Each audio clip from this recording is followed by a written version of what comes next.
Eastern wisdom is an instrument of knowledge that aims at self-discovery. Understanding knowledge and practice. Normally we say theory and practice. What practice you need to know your home? Need to know your home, not to reach to your home. What practice you need? What practice you need to know who is your parents, spouse, siblings? See that knowledge and the practice go together.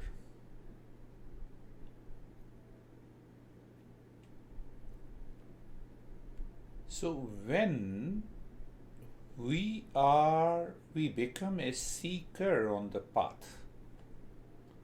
What practice you need to drive a car, having a driving license? What is the meaning of driving license? You know the rules of the road and you have the skill set of driving.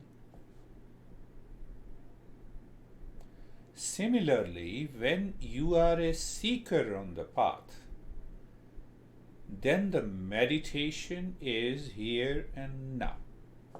There is no gap between the knowledge and the practice. Condition is that you are a seeker.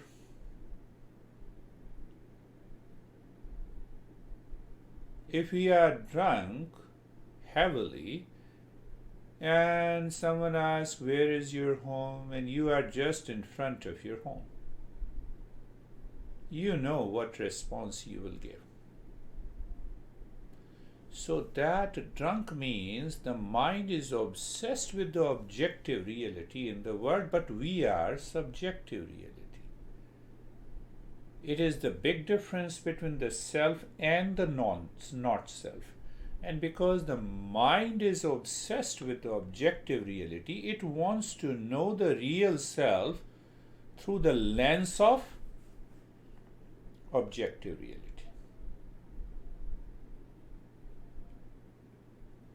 I will not believe until you show me where I am, the way I see you, I want to see myself. Is it possible?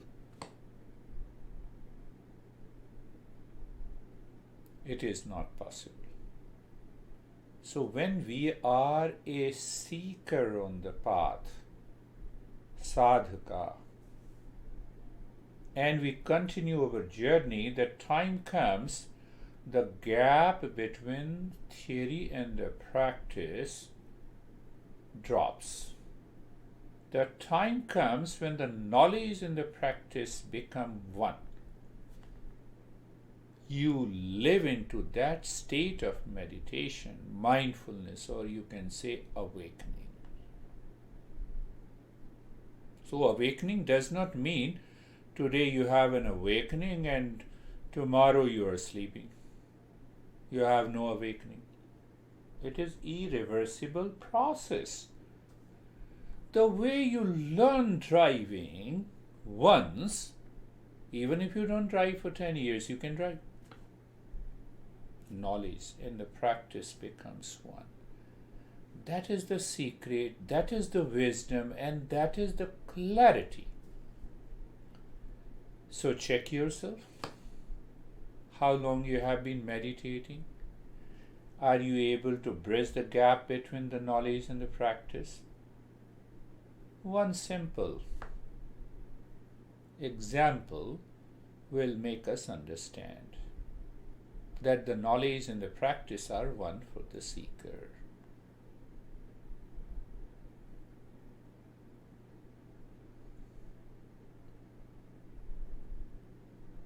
Where are you? I am at home. How long it takes you to reach to the office? Maybe 30 minutes, 40 minutes. Everyone has a different answer. No doubt. Now ask yourself how long it takes you to reach to yourself. how long it takes you to reach to yourself. There is no time, there is no space, there is no distance covered, and I have to find myself. Science offers us the knowledge where we cover a distance and time with certain events and the factors. Science can definitely know anything, any object where we cover a distance and a time. That is how the entire science is based, on the objective reality. But can the science find something where there is no time in the space? Can we follow the same principles? The answer is no. That is why the Eastern wisdom gives us the tools, principles, practices to succeed in the state of mindfulness, which leads to knowledge of the reality, and the knowledge of the reality is awakening. That is what the Eastern wisdom is. So be 100% clear that when you reach higher and higher, the gap between the theory and the practice drops. Why it drops? Because your mind is evolving. It is dropping that ignorance and the impurities.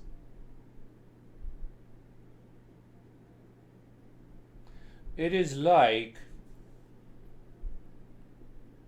you're sitting in my car and I drive you to home, but condition is that I cover your eyes with a dark cloth. And I take couple of different routes so that your mind is not reminding the habitual path, and I drop you at your door, but the eyes are closed. So that eyes are closed and covered with a cloth, the mind is also veiled by the same impurity. That is why we know our mind doubts that, oh, I have to cover a lot of distance. Actually, that may work until we become a seeker, and after that, the seeker has to understand clearly. Theory and the practice are one, they become one, they are one.